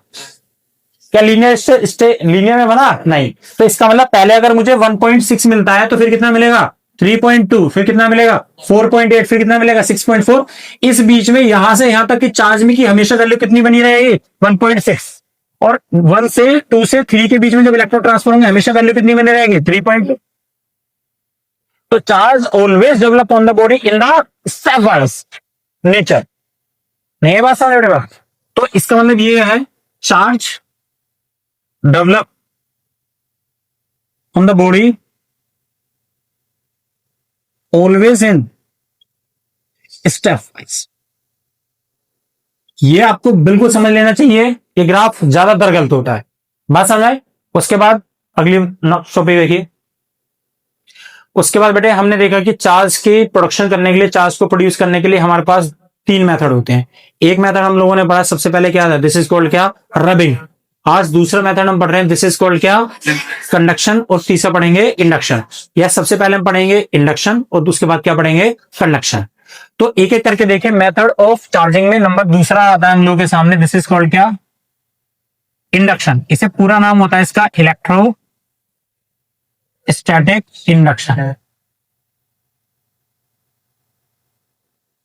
तो देखिए इलेक्ट्रोस्टैटिक इंडक्शन बेसिकली हम करते क्या है, इलेक्ट्रोस्टैटिक इंडक्शन बेसिकली हम करते क्या है कि हमारे पास सपोज टू हम क्या करते हैं, इसको थोड़ा छोटा बना, ये एक अनचार्ज बॉडी है। अगर ये एक अनचार्ज बॉडी है तो इसका मतलब क्या है, अनचार्ज बॉडी मतलब न्यूट्रल बॉडी है। इसका मतलब इसके अंदर जितने पॉजिटिव चार्ज होंगे उतने क्या होंगे, इसके अंदर नेगेटिव चार्ज भी होंगे भाई। तो नेट चार्ज कितना है 0, लेकिन जितने पॉजिटिव है उतने ही नेगेटिव भी होंगे पक्का इसके अंदर। अगली बात सुन, अब हमने क्या करा, इसके पास ना एक हमने ये रख रखी है क्या, दिस इज चार्ज बॉडी, इसके ऊपर क्या है चार्ज, दिस इज कॉल्ड क्या चार्ज। अब इलेक्ट्रोस्टैटिक इंडक्शन में एक शब्द सबसे पहले सुनो, इंडक्शन का मतलब क्या होता है। आज के बाद हमेशा ध्यान रखना है, जब भी हम फिजिक्स में एक इंडक्शन शब्द यूज करेंगे, इंडक्शन शब्द का मतलब ये होता है कि नेचर में किसी भी एक बॉडी में, नेचर में किसी भी एक बॉडी में बिना टच करे किसी भी चीज का इफेक्ट ला देना क्या कहलाता है, इंडक्शन कहलाता है। फिर से इंडक्शन क्या है, एक वो मेथड होता है जिसमें किसी भी एक बॉडी में किसी भी चीज का इफेक्ट ला देना लेकिन बिना टच करे, this method is known as क्या, इंडक्शन। हम इलेक्ट्रोमैग्नेटिक इंडक्शन पढ़ेंगे, दुनिया भर के इंडक्शन पढ़ेंगे फिजिक्स के अंदर, लेकिन इंडक्शन में हमेशा क्या करेंगे, बिना टच करे। यहां पर क्या है, इलेक्ट्रोस्टैटिक्स। इलेक्ट्रोस्टैटिक्स में क्या करते हैं, चार्ज।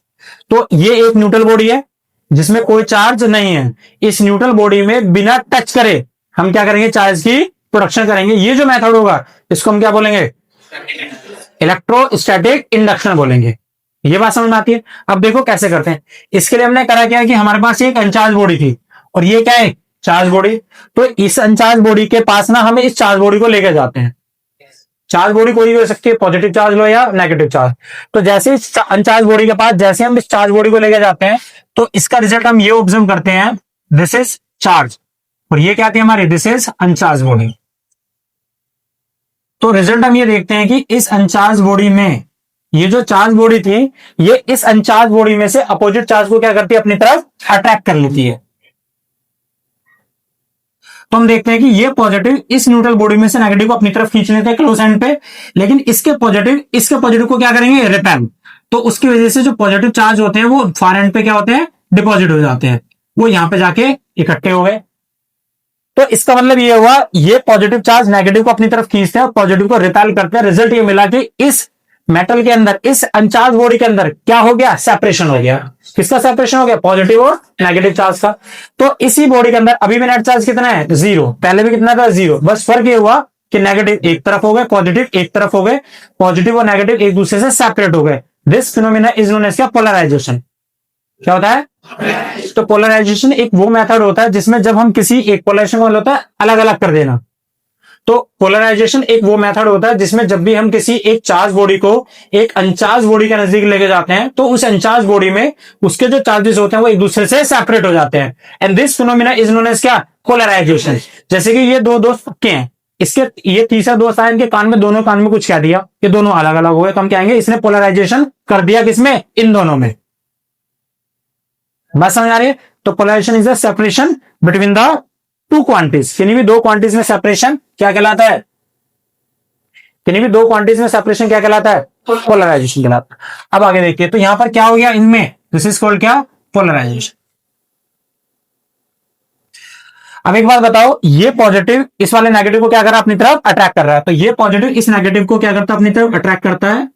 तो ये वाले जो चार्जेस होते हैं, जिसको पॉजिटिव चार्ज ने, नेगेटिव पॉजिटिव चार्ज बॉडी ने इस नेगेटिव को अपनी तरफ अट्रैक्ट किया हुआ है एक फोर्स के through, this charges is known as bound charges. क्या कहते हैं इनको? Bound charges, bound charges. Okay, अब तू सोच, ये पॉजिटिव इस पॉजिटिव को क्या कर रहे हैं, रिपेल, और ये आपस में भी सारे के पॉजिटिव, सारे के सारे पॉजिटिव चार्ज क्या कर रहे हैं, आपस में भी रिपेल। तो रिपल्शन करने से इन सब पार्टिकल के बीच में क्या लग रही है, एक फोर्स। उस फोर्स के इफेक्ट में सारे चार्ज पार्टिकल इस कंडक्टर को, इस वाले बॉडी को छोड़ के इससे बाहर निकलना चाहते हैं, तो निकल जाए, किसने मना किया है? नहीं जाएंगे। क्यों? क्योंकि बाहर क्या है, air. Air is the bad conductor which not allow the charge to flow. तो इसका साथ छोड़कर, इस कंडक्टर को छोड़ के चार्ज पार्टिकल बाहर नहीं जा सकते। अगर ये बाहर नहीं जा सकते और इन सब चार्ज पार्टिकल के बीच में रिपल्शन की फोर्स लग रही है, तो रिपल्शन से लगने से इनके बीच में क्या बढ़ेगा, टेंशन। टेंशन बढ़ने से क्या बढ़ेगा, पोटेंशियल। तो हम देखते हैं इसका पोटेंशियल बढ़ गया। अब हम तीसरे स्टेप में क्या करते हैं, इसी कंडक्टर को हमने लिया, yes, this is positive charge boy, और इसके इस एंड पे कौन सा चार्ज है, दिस इज नेगेटिव, और यहां पर कौन सा चार्ज है, दिस इज पॉजिटिव। अब हमने क्या करा, क्योंकि इसने फिर से बाउंड किया हुआ है, अब हमने तीसरे स्टेप में क्या करा, अब ये चार्ज को चलने के लिए क्या चाहिए, दो शर्त है, एक तो रास्ता चाहिए, रास्ता कौन देते हैं, कंडक्टर, और दूसरा क्या चाहिए, पोटेंशियल डिफरेंस। तो हमने क्या करा, इस वाली बॉडी को यहां पर एक कंडक्टर से अर्थ के थ्रू क्या करा, कनेक्ट कर दिया। ये सिंबल किसका होता है, अर्थ का होता है। किसका होता है बेटे, अर्थिंग का, जो हमने पीछे बनाया था। दिस इज कॉल्ड क्या, अर्थिंग। या ये किसके साथ कनेक्ट कर दिया, अर्थ के साथ। बात समझ में? अब एक बात बताओ कि जैसे ही मैंने यहां पर अर्थ के साथ कनेक्ट करा, तो हमें पता है हमारी धरती माता का पोटेंशियल कितना है, 0, और इसका पोटेंशियल कैसा है, हाई है, और चार्ज चलना चाहते हैं, चलने के लिए रास्ता मिल गया। रास्ता किसने दिया, कंडक्टर ने दिया। इसका पोटेंशियल कैसा, हाई, इसका पोटेंशियल कैसा, लो। चार्ज कैसे फ्लो करते हैं, तो हम देखते हैं सारे के सारे चार्ज किसमें चले गए, अर्थ में। जैसे ही सारे के सारे चार्ज अर्थ में चले जाएंगे, higher potential to lower potential, तो हम देखते हैं इस बॉडी में सिर्फ क्या रह गए, नेगेटिव चार्ज। तो फाइनली इस बॉडी में क्या डेवलप हो गया, चार्ज इंड्यूस हो गया। क्या हो गया, इंड्यूस। क्यों? क्योंकि हमने बिना टच करे चार्ज बनाया, तो हम बोलते हैं चार्ज क्या हो गया, चार्ज इंड्यूस हो गया। इस बॉडी में क्या हो गया, चार्ज इंड्यूस। और ये वाला वो फिनोमिना जब हम किसी एक चार्ज बॉडी को एक अनचार्ज बॉडी के नजदीक लेके जाते हैं, और हम ये ऑब्जर्व करते हैं कि अनचार्ज बॉडी में पोलराइजेशन हो जाता है, देन आफ्टर उसी अनचार्ज बॉडी को हम अर्थ के साथ कनेक्ट करते हैं, तो हम ये देखते हैं कि उस अनचार्ज बॉडी में चार्ज की प्रोडक्शन हो जाती है, चार्ज की डेवलपमेंट हो जाती है, and this charge is known as induce charge. And this phenomena जो हमने किया अब तक सारा, दिस इज कॉल्ड क्या, इलेक्ट्रोस्टैटिक इंडक्शन। का नहीं है समझ में? अब मेरा क्वेश्चन ये है कि इस बॉडी में अगर मुझे चार्ज को परमानेंट सेट करना है, मैं चाहता हूं इस बॉडी में चार्ज हमेशा बना रहे, हमेशा के लिए बना रहे, तो उसके लिए मैं आपको दो ऑप्शन देता हूं। उसके लिए मैं आपको दो ऑप्शन देता हूं, दो ऑप्शन। तो पहले ऑप्शन को, मेरी बात को ध्यान से सुनिएगा, पहला ऑप्शन ये है, बड़े ध्यान से सुनना, एक क्विज है कि मुझे इस बॉडी में परमानेंटली चार्ज बनाना, हमेशा चार्ज बना रहे, तो उसके लिए दो शर्तें हैं। पहली शर्त सुनना, अगर मैं आपसे बोलता हूं कि पहले स्टेप में मैं इस कंडक्टर को कट कर दूं, क्या कर दूं, डिस्कनेक्ट कर दूं, ये नंबर फर्स्ट है। और दूसरे स्टेप में मैं क्या करूं, इस वाली जो हमारी चार्ज कंडक्टर थी इसको मैं दूर कर दूं, तो क्या इस बॉडी में परमानेंटली चार्ज बना रहेगा, ये पहली शर्त है। दूसरी शर्त सुन, दूसरा केस सुन। दूसरे केस में हमने उल्टा करा। क्या करा, दूसरे केस में सबसे पहले हमने क्या करा, यहां पर इस वाली कंडक्टर को, ये दूसरा केस ये हो गया ना, पहले तो हमने पहले केस में इसको कट किया, दूसरे और फिर दूसरे स्टेप में इसको दूर कर लिया। अब दूसरे केस में हमने इसका उल्टा किया, पहले केस में क्या करा, इसको दूर किया, पहले केस में दूर किया, दूसरे केस में क्या करा, इसे कट कर दिया। तो पहले केस में इस बॉडी में परमानेंटली चार्ज सेट रहेगा, बना रहेगा, ये दूसरे केस में, तो आंसर है केस फर्स्ट में। Very good. क्यों, जरा ध्यान से सुनो, अगर ये अर्थ के साथ ऐसा कनेक्ट है, ध्यान से सुनो, अगर ये अर्थ के साथ ऐसा कनेक्ट है, तो अगर मैंने इसको अर्थ के साथ इसका कनेक्शन हटा दिया, तो इसका मतलब अब चार्ज को चलने का तो कोई रास्ता नहीं मिलेगा। अच्छा, अब मैंने इस वाली जो चार्ज बॉडी थी इसको दूर किया। जैसे मैं चार्ज बॉडी को से दूर करता हूं, तो पॉजिटिव और नेगेटिव के बीच में लगने वाली अट्रैक्शन की फोर्स कम होती चली जाएगी, और मैं से बिल्कुल उठा के इन्फिनिटी पे ले गया, बहुत दूर ले गया, तो इन दोनों के बीच में लगने वाली फोर्स कितनी हो गई? 0। तो यहां पर ये पॉजिटिव इस नेगेटिव को अब अट्रैक्ट नहीं करता। जब ये अट्रैक्ट नहीं करेगा, तो ये सारे के सारे नेगेटिव चार्ज एक दूसरे से क्या करेंगे? रिपेल। रिपल्सन से इनके बीच में क्या बढ़ेगी? टेंशन, क्योंकि बाहर तो निकलने, तो ये सारे के सारे चार्ज इसके अंदर फैल गए। अब फैल के ये सारे बाहर निकलना चाहते हैं, लेकिन बाहर निकलने के लिए क्या नहीं है? रास्ता ही नहीं। तो सारे के सारे चार्ज इसमें तो फंस गए, क्या बाहर निकल गए? तो इसके अंदर परमानेंटली चार्ज सेट हो गया। नहीं आया समझ में? रिपीट करूं? थोड़ा रिपीट आगे। दूसरे केस में सुन, अगर मैं दूसरे केस में ऐसा करता कि भाई पहले मैं इस कंडक्टर को इस कंडक्टर को, चार्ज कंडक्टर को इससे दूर लेके जाता, तो जैसे मैं दूर ले गया तो पॉजिटिव और नेगेटिव के बीच में लगने वाली फोर्स तो 0 हो गई। जैसे 0 होंगी तो सारे चार्ज एक दूसरे को रिपेल करेंगे। रिपेल करते के साथ उन्हें चलने के लिए एक रास्ता चाहिए था, जो मिल गया, सारे चार्ज अर्थ में चले गए, तो बॉडी फिर से क्या हो गई? न्यूट्रल। तो सबसे पहला तरीका हमेशा क्या होता है? अगर मुझे एक बॉडी में परमानेंटली चार्ज को डेवलप करना है, इंड्यूस रखना है, तो सबसे पहला होगा कि पहला डिस्कनेक्ट करो, फिर उसको दूर ले जाओ। तो उस केस में हम चार्ज को डेवलप कर सकते हैं। क्लियर हो गया?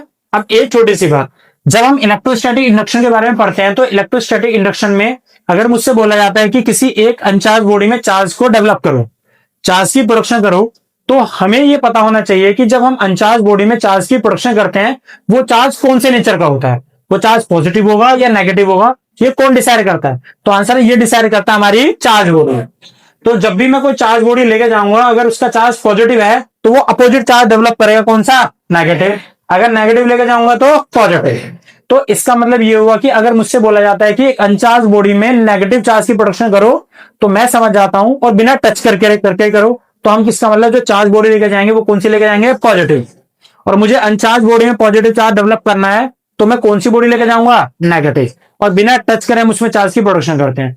दूसरी और तीसरी अहम बात कि इलेक्ट्रोस्टैटिक इंडक्शन में हमेशा ध्यान रखना, इलेक्ट्रोस्टैटिक इंडक्शन में जो ये चार्ज बॉडी है, ये चार्ज बॉडी, जैसे चार्ज बॉडी, ये चार्ज बॉडी चाहे तो कंडक्टर भी हो सकती है और इंसुलेटर भी हो सकती है। मैं आप सबको एक बात क्लियर कर देता हूं, कंडक्टर और इंसुलेटर इन दोनों में फर्क ये होता है, कंडक्टर वो मटेरियल होते हैं जो चार्ज को चलना अलाउ करते हैं। उसके ऊपर चार्ज है या नहीं है उससे कोई फर्क नहीं पड़ता। उस एक मेटल के ऊपर चार्ज हो भी सकता है और नहीं भी। भाई अगर पॉजिटिव और नेगेटिव बराबर बराबर है तो क्या होगा? चार्ज नहीं होगा। और उसने इलेक्ट्रॉन लूज कर दिए तो पॉजिटिव चार्ज भी आ सकता है, ले लिए तो नेगेटिव चार्ज भी आएगा।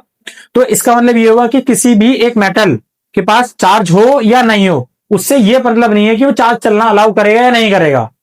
तो अगर कंडक्टर है तो चार्ज को चलना हमेशा अलाउ करेगा ही करेगा, चार्ज हो या ना हो। तो इसी तरह से इंसुलेटर वो मटेरियल होते हैं जो चार्ज को चलना अलाउ नहीं करते, वो पाथ देते हैं चलने के लिए यार। तो कंडक्टर चलने के लिए पाथ देते हैं, लेकिन इंसुलेटर चलने के लिए पाथ नहीं देते। अब अनचार्ज कंडक्टर पे चार्ज हो या ना हो, लेकिन उसका काम क्या है? चार्ज को नहीं चलने दूंगा। तो कोई बाहर से अगर मैं चार्ज दूं तो उसको रास्ता चलने का नहीं देते, कौन? इंसुलेटर। बात समझ आ रही है? तो इसका मतलब ये हुआ जो इलेक्ट्रोस्टैटिक इंडक्शन होता है, ये हम दोनों केसेस में कर सकते हैं। इंडक्शन जो होता है, induction can takes place for both, किसमें? कंडक्टर्स एंड इंसुलेटर, दोनों के लिए एलिजिबल होता है। लेकिन ध्यान रखना, इंडक्शन में हमेशा क्या करते हैं? बिना टच करे चार्ज की प्रोडक्शन करते हैं, और चार्ज हमेशा अपोजिट डेवलप होगा। जो हम चार्ज कंडक्टर उसके नजदीक लेके जाएंगे अनचार्ज कंडक्टर के पास। अनचार्ज कंडक्टर के पास अगर पॉजिटिव चार्ज बोर्ड लेके जाऊंगा तो अनचार्ज कंडक्टर में नेगेटिव बनेगा, नेगेटिव लेके जाऊंगा तो पॉजिटिव। ये बात समझ में आई? इसके बाद एक नेक्स्ट और लास्ट देखिए, ये पहला मेथड तो इलेक्ट्रोस्टैटिक इंडक्शन क्लियर हो गया। तो इट इज द मेथड, इसमें लिखने के लिए लिखे तो इट इज द मेथड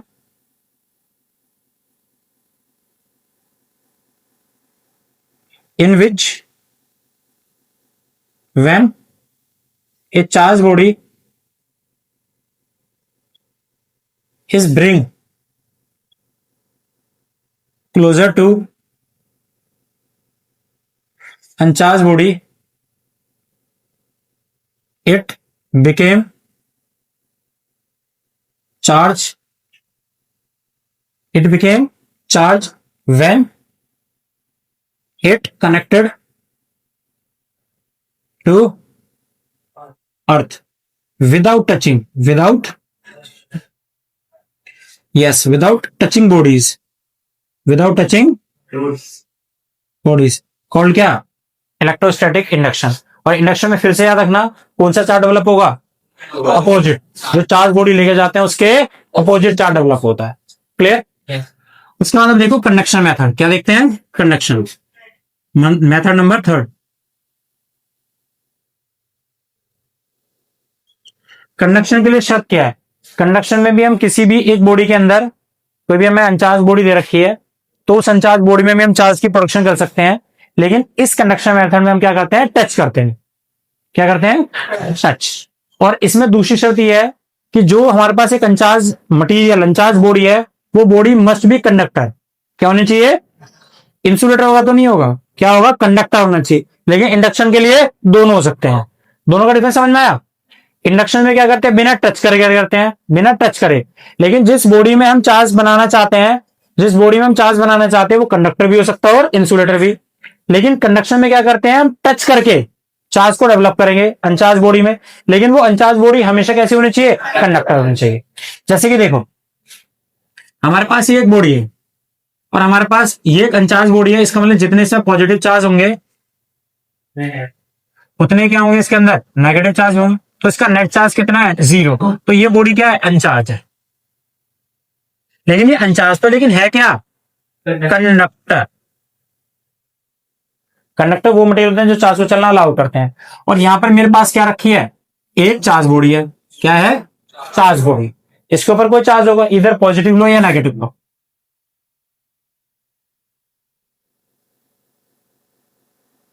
अब एक क्वेश्चन को सुनो और it is the most interesting और आपको समझना चाहिए ये चीज। एक छोटी सी एनालॉजी बना रहा हूं, उसे थोड़ा ध्यान से सुनिएगा। ये बॉडी कौन सी है? चार्ज। सब लोग एक देखकर मुझे एक चीज बताएंगे, ये एक कंटेनर है, ये भी एक कंटेनर है। दोनों कंटेनर कैसे हैं? एक जैसे साइज के हैं। तो फिजिक्स में आज के बाद जब दो मटेरियल एक जैसे साइज के होंगे उनके लिए सब यूज करेंगे आइडेंटिकल। क्या यूज करेंगे? आइडेंटिकल। ये याद रखना न्यूमेरिकल्स में भी। तो ये दोनों कैसे हैं? आइडेंटिकल है। आइडेंटिकल मतलब एक जैसे हैं, साइज एक जैसा। अब गुड़िया मैंने क्या करा? इसके अंदर पानी भर दिया, इसके अंदर भी पानी भर दिया। तो आप बता सकते दोनों में किस में पानी ज्यादा है? ए में या बी में? ए में पानी ज्यादा है, बी में पानी कम है। ठीक है ना? तो पानी क्या है? चार्ज। तो दोनों में से देख के बताओ चार्ज किस में ज्यादा है? ए में चार्ज ज्यादा है, बी में चार्ज कम है। Q A is greater than Q. किसका लेवल ज्यादा है? ए का, बी का? ए का लेवल, लेवल क्या है? Potential, mgh। तो हम बोलेंगे ए का पोटेंशियल कैसा है? ज्यादा है और बी का पोटेंशियल कम है। तो अभी ए का पोटेंशियल भी कैसा ज्यादा है? किससे? Potential of B. डन। अच्छा, अब हमने क्या करा? इन दोनों को एक पाइप के थ्रू जोड़ दिया। तो आप में से कोई एक जन मुझे बता सकता है कि पानी कैसे फ्लो करेगा? ए टू बी या बी टू ए? ए का क्या ज्यादा है? पोटेंशियल। बी का क्या कम है? तो इसका मतलब पानी क्या है? चार्ज। तो चार्ज कैसे फ्लो कर रहा है? Higher potential to lower potential. अच्छा, पानी कब तक फ्लो करेगा? जब तक कि दोनों का लेवल बराबर ना हो जाए। और लेवल बराबर होने से, अब इन दोनों का लेवल बराबर हो गया, लेवल बराबर हो गया दोनों का। अगर दोनों का लेवल बराबर हो गया तो दोनों में क्या बराबर आ गया? पोटेंशियल बराबर हो गया। अब पोटेंशियल अगर दोनों में बराबर बराबर हो गया तो आप बता सकते हो दोनों में किसमें पानी ज्यादा है? सेम है। तो एक फिजिक्स में एक चीज सीख ली कि अगर मेरे पास दो आइडेंटिकल बॉडीज हैं, दो आइडेंटिकल बॉडीज हैं और उन दोनों आइडेंटिकल बॉडीज को मैं एक दूसरे के साथ कनेक्ट कर देता हूं तो चार्ज हमेशा higher potential to lower potential flow करेगा।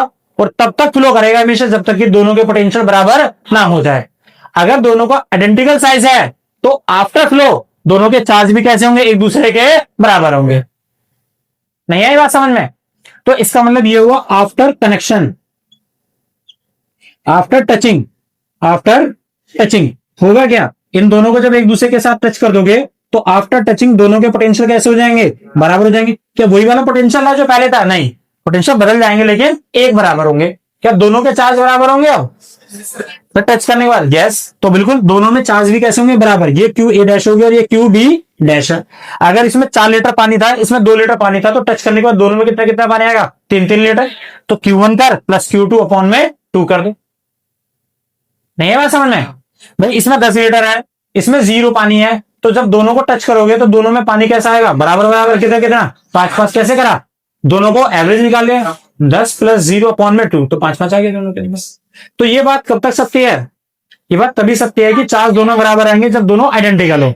तो एक बात तो नियम से याद कर ली कि जब भी हम दो बॉडीज को एक दूसरे के साथ कनेक्ट करेंगे, चार्ज तो हमेशा higher potential to lower potential ही फ्लो करेगा, लेकिन तब तक फ्लो करेगा जब तक कि दोनों के पोटेंशियल बराबर ना हो जाए। लेकिन अगर आइडेंटिकल साइज है, साइज भी बराबर है, तो दोनों के चार्ज भी बराबर बराबर ही डेवलप होंगे। अब एक दूसरा केस सुन, इसी में अगर मैं तुझसे बोलता हूं ये कंटेनर है और एक कंटेनर ये है, इसके अंदर पानी भरा हुआ है, इसके अंदर भी पानी भरा हुआ है, ए और ये बी, पानी किसमें ज्यादा है, बी में पानी ज्यादा है, बी में पानी ज्यादा, पानी क्या है, चार्ज, और इसमें पानी कैसा है, कम। तो इसका मतलब क्या है, Q B is greater than Q A. दोनों में से किसका लेवल ज्यादा है, ए का। तो इसका पोटेंशियल कैसा है, ज्यादा है, इसका पोटेंशियल कैसा है, कम है। तो इसका मतलब potential of A is greater than potential of B. अब हमने क्या करा, इन दोनों को एक पाइप के थ्रू ऐसा जोड़ दिया। आप बता सकते हो पानी कैसे फ्लो करेगा, ए टू बी, ए का पोटेंशियल ज्यादा है, बी का पोटेंशियल कम है, इसका मतलब चार्ज कैसे फ्लो करा, higher potential to lower potential. कब तक फ्लो करेगा, दोनों के लेवल बराबर ना हो जाए। अब दोनों के लेवल बराबर हो गए। अब ये बता, after touching, after connecting, after connecting अब दोनों के पोटेंशियल कैसे हो गए, सेम नहीं हो गए। अब बता कि दोनों में पानी बराबर है, चार्ज बराबर नहीं है। तो याद कर लिया, जब अनआइडेंटिकल साइज होते हैं, अनआइडेंटिकल साइज होते हैं तो पोटेंशियल तो सेम रहेगा, लेकिन चार्ज बराबर हो ये कोई जरूरी नहीं है। इन चार्ज, अब ये चार्ज होगा कितना, इसको हम कैपेसिटर वाले चैप्टर पढ़ेंगे, वो भी हम निकाल लेते हैं। तो लेकिन एक बात तो समझ में आई, मेरे चार्ज अब दोनों बराबर नहीं रहेंगे, इट्स नॉट इक्वल। अब इसमें एक बात सोच, ये लगाओ यहां पे, ये एक बॉडी है, ये एक बॉडी है, अगर ये बॉडी आइडेंटिकल हो या आइडेंटिकल नहीं हो कोई फर्क नहीं पड़ता। अब मैंने इस बॉडी को इस बॉडी से टच किया, तो अच्छा कोई ऐसा रूल है कि इसमें charge higher charge to lower charge flow करते हैं या लोअर चार्ज टू है, ऐसा कोई नहीं। तुझे पता है कि पानी यहाँ पर कैसा था, उस वाले केस में ज्यादा था, इसमें कम, तो कैसे फ्लो कर रहा था, हायर पोटेंशियल टू लोअर। इसमें पानी कम था, इसमें पानी ज्यादा था, तो अभी किसका फ्लो था, हायर पोटेंशियल टू लोअर। तो चार्ज हमेशा higher potential to lower potential flow होगा, चार्ज चाहे कहीं ज्यादा हो या कहीं कम, कोई फर्क नहीं पड़ता उससे। नहीं है समझ में। इसी तरह से इसमें चार्ज कितने भी ज्यादा हो मान लो, या इसमें कितने भी चार्ज ज्यादा, उससे कोई फर्क नहीं पड़ता। अगर मैं इसको इसके साथ टच कर रहा हूं और अभी इसमें चार्ज कितना है, 0, तो इसका पोटेंशियल तो 0 ही होगा। इसका पोटेंशियल कैसा है, ज्यादा है। और अगर मैं इसको इससे टच करूंगा तो चार्ज कैसे फ्लो करेंगे, high potential to low potential. और कब तक फ्लो करेंगे, अरे बस जब तक कि इसको टच कर दिया, टच करके तब तक फ्लो करेंगे जब तक कि दोनों के पोटेंशियल एक दूसरे के बराबर ना आ जाए, दोनों के पोटेंशियल एक दूसरे के बराबर ना आ जाए। अब इसने कुछ चार्ज इसमें ट्रांसफर कर दिए, अब जब चार्ज ने कुछ ट्रांसफर कर दिए तो पहले पॉजिटिव और नेगेटिव दोनों बराबर थे, अब इसमें पॉजिटिव आ गए, तो पॉजिटिव आ गए तो इस बॉडी में क्या आ गया, पॉजिटिव था। अच्छा इसने आने क्यों दिया, इसने आने क्यों दिया, क्योंकि ये कंडक्टर है और कंडक्टर चार्ज को चलना अलाउ करते हैं। अगर ये इंसुलेटर होता तो क्या चार्ज को अंदर जाने देता, एंट्री करने देता, बिल्कुल भी नहीं करने देता। तो क्या चार्ज डेवलप हो जाता है। तो कंडक्शन मेथड के लिए क्या चाहिए, कंडक्टर चाहिए। नहीं है बात समझ में। तो इसका मतलब हमने क्या किया, इसमें चार्ज डेवलप कर दिया। तो here production of produce charge, तो ये मेथड क्या हुआ, चार्ज की प्रोडक्शन का। अब इसमें एक बता था कौन सा चार्ज डेवलप हुआ, पॉजिटिव या नेगेटिव, पॉजिटिव। तो एक बात समझ में आ गई कि इलेक्ट्रोस्टैटिक इंडक्शन और कंडक्शन में ये फर्क होता है। इंडक्शन में जो चार्ज बॉडी हम लेके जाते हैं उसके अपोजिट चार्ज डेवलप होता है, और कंडक्शन में सेम चार्ज जो चार्ज बॉडी लेके जाते हैं उसी के जैसा नेचर वाला चार्ज डेवलप होता है। अभी हमारे ऊपर हमसे बोला जाता है कि यार एक न्यूट्रल बॉडी में एक न्यूट्रल बॉडी दी है और मुझे एक पॉजिटिव चार्ज बॉडी दी है, तो मुझे बोला जाता है इसमें पॉजिटिव चार्ज बनाओ, तो मैं क्या करूंगा, टच करके बना दूंगा अगर ये कंडक्टर है तो। और मुझे बोला जाता है इसमें नेगेटिव बनाओ तो इंडक्शन से बना दो। So we have the another method, first rubbing, second induction, तीसरा कंडक्शन। जिन मेथड से हम क्या कर सकते हैं, इसमें चार्ज की प्रोडक्शन कर सकते हैं। This is the method of charging. और मिलेंगे फिर नेक्स्ट क्लास में।